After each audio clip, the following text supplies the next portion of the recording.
selamat pagi pemirsa, Anda masih menyaksikan Apa Kabar Indonesia Pagi. Pemirsa, beberapa tahun belakang Kemendikbudristek ini menaruh perhatian khusus untuk melakukan transformasi pendidikan melalui kebijakan Merdeka Belajar. Nah, Direktorat Jenderal Guru dan Tenaga Kependidikan atau Dijen GTK ini memiliki peran yang penting mengimplementasikan program-program strategis yang diturunkan juga dari kebijakan strategis Merdeka Belajar. Dan juga Dijen GTK ini melakukan perumusan-perumusan dalam pembinaan guru, pendidik lainnya, dan juga tenaga kependidikan, serta memastikan kualitas guru dan juga kesejahteraan guru. Nah, untuk mengetahui bagaimana sebenarnya peran Dirjen GTK dalam kemudian merumuskan program-program yang strategis tersebut, termasuk dalam implementasi kurikulum di Indonesia dan juga menjamin peningkatan kualitas guru, dan juga langkah-langkah seperti apa yang sudah dilakukan oleh Dijen GTK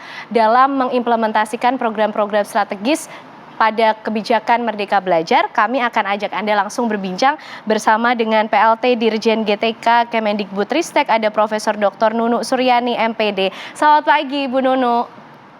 Pagi Mbak Ken. Ya, Bu Nunu, berbicara mengenai program Merdeka Belajar, transformasi pendidikan. Kita tahu Bu, beberapa waktu ke belakang kita juga dihadapkan oleh kondisi pandemi COVID-19.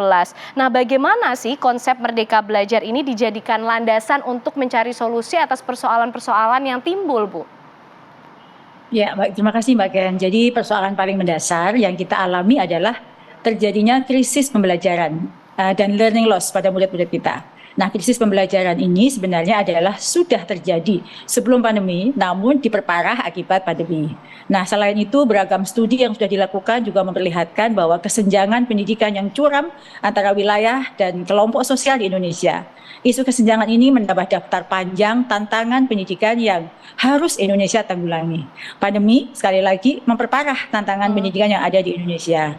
Nah, untuk mengatasi krisis itu dan berbagai tantangan yang ada, perlu ada perubahan yang sifatnya sistemik. Nah, juga harus melihat kualitas guru dan kepala sekolah yang ada di satuan-satuan pendidikan kita. Untuk itu, Kemendikbudristek mengembangkan kurikulum merdeka sebagai bagian penting upaya memulihkan pembelajaran dan krisis kita alami. Nah, Bu Nunu, menarik ini ketika Kemendikbudristek kemudian menawarkan kurikulum merdeka sebagai suatu solusi dari perubahan pola pembelajaran ya Bu mungkin. Nah, kurikulum merdeka ini apa sih Bu keunggulannya yang berbeda dibandingkan kurikulum yang lain atau kurikulum sebelumnya? Bagaimana nih Bu anggapan kalau dari masyarakat, dari ibu-ibu di rumah yang suka bilang setiap ganti menteri ganti kurikulum, gimana nih Bu Nunu?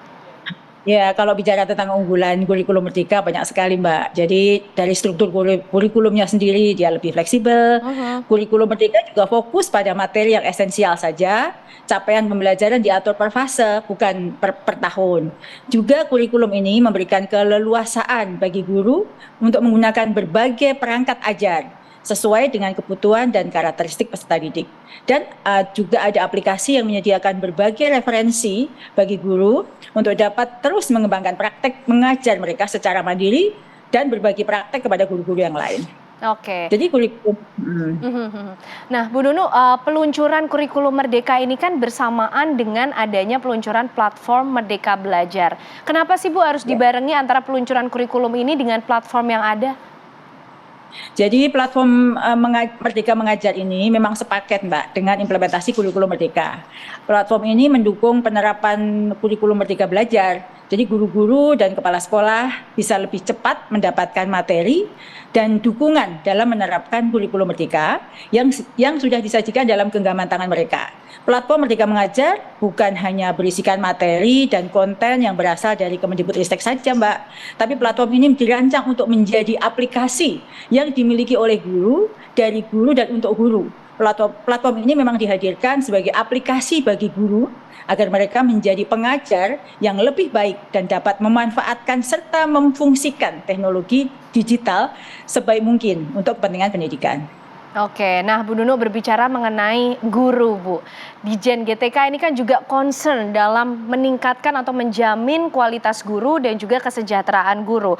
Nah, tadi Bu Nunu juga mengatakan bahwa Untuk mengatasi krisis pendidikan di Indonesia, untuk melakukan transformasi pembelajaran, kualitas guru dan juga kepala sekolah ini kan juga menjadi faktor kunci ya Bu, faktor penentu dalam transformasi pembelajaran. Nah, apa saja langkah-langkah yang sudah dilakukan oleh Kemendikbudristek dalam hal ini lebih khusus ke Dijen GTK mungkin ya Bu, untuk menghadirkan guru yang berkualitas tersebut? Ya, Mbak. Jadi kalau ditanya program banyak sekali yang sudah kita lakukan. Dijen GTK punya program yang namanya Pendidikan Guru Penggerak. Semoga semua sudah mengetahui program ini. Program ini merupakan program pengembangan keprofesian yang berkelanjutan melalui pelatihan dan pendampingan guru. Juga ada program Guru Penggerak ini memang sangat menarik Mbak, karena program ini berfokus pada kepemimpinan pembelajaran agar guru dapat menggerakkan komunitas belajar baik secara dalam satuan pendidikannya maupun di luar lingkungan sekolah masing-masing. Dan program yang Pendidikan Guru Penggerak ini menariknya karena dirancang menggunakan pendekatan andragogi dan blended learning. Jadi campuran ya, dengan campuran yang selama 6 bulan dan didesain untuk mendukung hasil belajar yang implementatif yang berbasis lapangan. Oke, nah program Guru Penggerak ini saat ini progresnya sudah sampai sejauh mana Bu Nunu? Ya, program Guru Penggerak saat ini harapan kami sudah ada 50.000 guru yang terlibat dalam pendidikan guru penggerak ini. Dan mereka tersebar di sekolah, di berbagai sekolah di Indonesia, baik swasta maupun negeri. Kemudian, jadi kita tidak mengkhususkan pada sekolah negeri saja Mbak, jadi non-ASN pun juga bisa terlibat, ASN juga bisa terlibat. Harapannya pemimpin pembelajaran ini dapat menjadi penggerak perubahan yang mana yang ada di satuan-satuan pendidikan masing-masing, sebagaimana semangat Merdeka Belajar sebagai sebuah gerakan, bukan sekedar kebijakan. Oke, menarik ketika membicarakan mengenai transformasi pendidikan, transformasi pembelajaran, tapi ditahan dulu Bu Nunu, usai jeda pemirsa kami masih akan kembali hadir untuk Anda.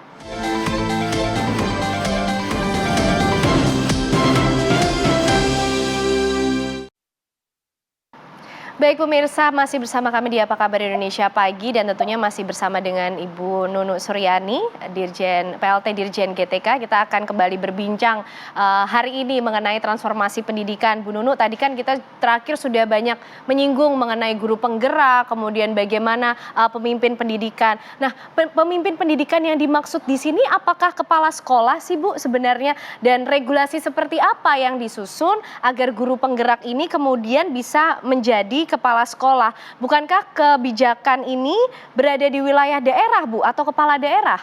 Seperti apa Bu Nunu? Ya Mbak, terima kasih. Jadi langkah strategis yang dihadirkan Kemendikbudristek untuk mendorong guru penggerak ini dapat menjadi kepala sekolah dengan telah diterbitkannya Permendikbudristek nomor 40 tahun 2021 tentang penugasan guru sebagai kepala sekolah. Jadi ini merupakan bentuk dukungan dari Kemendikbudristek untuk mengimplementasikan dan memastikan program ini berjalan sesuai dengan jalur dan tujuannya. Dan kita tidak akan mengambil alih tugas dari pemerintah daerah Mbak, karena untuk mengangkat kepala sekolah tetap wilayah kepala daerah atau Pemda. Melalui program ini kita meyakinkan bahwa guru penggerak adalah guru-guru profesional, terlatih, berdedikasi tinggi, dan telah siap menjadi pemimpin pendidikan di sekolah masing-masing. Oke, artinya artinya ada sinergi ya Bu antara Kemendikbudristek tentunya dengan pemerintah daerah dalam melaksanakan program atau kebijakan tersebut ketika guru penggerak kemudian menjadi pemimpin pendidikan, artinya kepala sekolah begitu Bu Nunu. Ya betul, karena ini pengangkatan ini tidak serta-merta ya, bagaimanapun ada prasyarat yang sudah dicantumkan, yang sudah ditentukan oleh peraturan tersebut, dan ini menjadi acuan seluruh kepala daerah untuk mengangkat kepala sekolah. Jadi ada mekanisme pengangkatan, rekomendasi dari pemerintah daerah, pertimbangan juga, yang ini melibatkan berbagai pemangku kepentingan di daerah. Dalam artian kita meyakinkan bahwa guru penggerak yang diangkat menjadi kepala sekolah tersebut selain mereka benar-benar adalah orang-orang yang berdedikasi tinggi, kemudian mereka juga mampu melakukan menggerakkan transformasi pendidikan di sekolahnya masing-masing dan juga sudah melalui mekanisme pengangkatan yang sesuai. Oke. Jadi kolaborasi Oh, kolaborasi dan sinergi. Nah, Bu Nunu, kalau tidak salah, ini program guru penggerak ini kan ditujukan untuk guru-guru yang sudah mengajar ya, Bu ya. Nah, lalu bagaimana dengan PR untuk bisa mencetak atau mempersiapkan generasi pendidik selanjutnya, Bu Nunu? Ya, jadi selain guru yang sudah mengajar, kita juga mempunyai program yang disebut dengan pendidikan profesi guru dalam jabatan maupun pendidikan profesi guru prajabatan.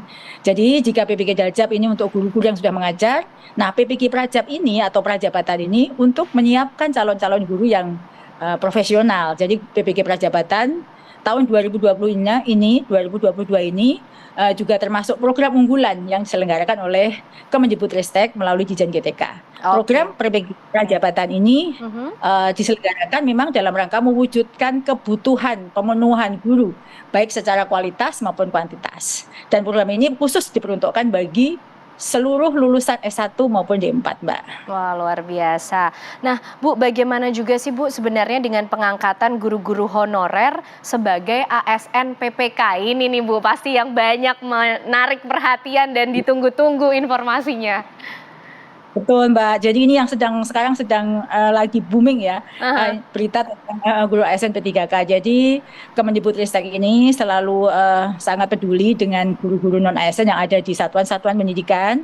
Oleh karena itu ada program 1 juta guru honorer oleh Mas Menteri dan kami tindak lanjuti oleh Dijen GTK yang bertujuan adalah untuk mengangkat dan mensejahterakan guru-guru non-ASN ini menjadi guru-guru ASN. Jadi dijamin kesejahteraan dan kepastian mereka sebagai guru. Nah, kita karena masalah yang utama dalam pengangkatan guru non-ASN ini menjadi ASN adalah kolaborasi dengan pemerintah daerah, maka dalam hal ini kita tidak pernah berhenti melakukan advokasi untuk pengangkatan guru honorer ini dalam hal penyediaan formasi bagi pemerintah daerah.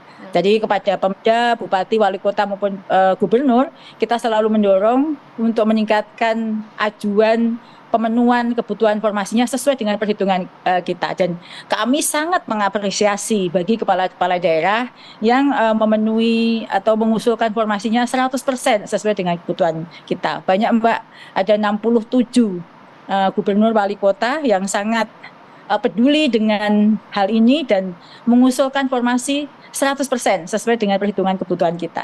Oke, jadi ternyata kebutuhannya juga banyak, kesempatannya juga dibuka begitu besar ya Bu ya untuk mencetak guru-guru yang berkualitas. Nah Bu, mengenai guru, 25 November ini kan diperingati sebagai Hari Guru Nasional.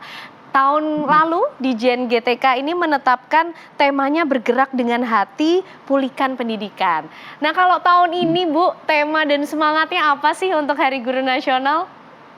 Iya, Mbak, waduh menarik sekali pertanyaannya. Jadi kalau tahun lalu bergerak dengan hati, pulihkan pendidikan, karena kita memang pada saat itu masih dalam suasana pandemi dan kita ingin memberi semangat pada seluruh ekosistem pendidikan di Indonesia, baik itu pemangku kebijakan, guru, orang tua, ormas yang bergerak di bidang pendidikan dan masyarakat secara umum untuk bersama-sama bangkit membantu pemulihan pendidikan.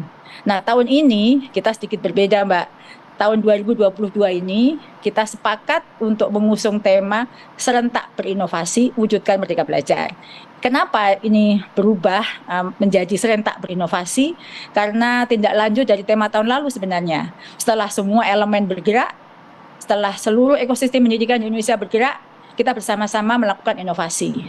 Tahun lalu mungkin masih menyesuaikan dan mengatur langkah kita dalam pemulihan pendidikan, dan tahun ini kita memberikan semangat bagi semuanya untuk melakukan inovasi bagi dunia pendidikan di Indonesia. Jadi kita punya satu konsep besar nih, Mbak, Merdeka Belajar, yang beberapa tahun belakangan ini sudah sangat membantu kita menata arah pendidikan di Indonesia, membantu kita semua melakukan transformasi pendidikan.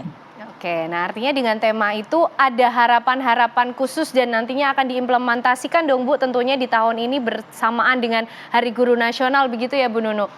Betul, jadi karena Hari Guru ini adalah sangat spesial buat kami di Dijen GTK, karena guru adalah bagian tak terpisahkan dari Dijen GTK ini, maka benar-benar kita mengusung tema serentak berinovasi wujudkan Merdeka Belajar ini, karena kita memang konsep besar Merdeka Belajar ini yang perlu kita implementasikan karena sangat membantu kita dalam mencarikan solusi dalam menyelesaikan berbagai persoalan pendidikan masa pandemi maupun masa pandemi ini. Oke. Jadi kita bersama-sama melakukan inovasi, Mbak, setelah kita bangkit. Boleh kita melakukan inovasi melalui konsep besar Merdeka Belajar tersebut.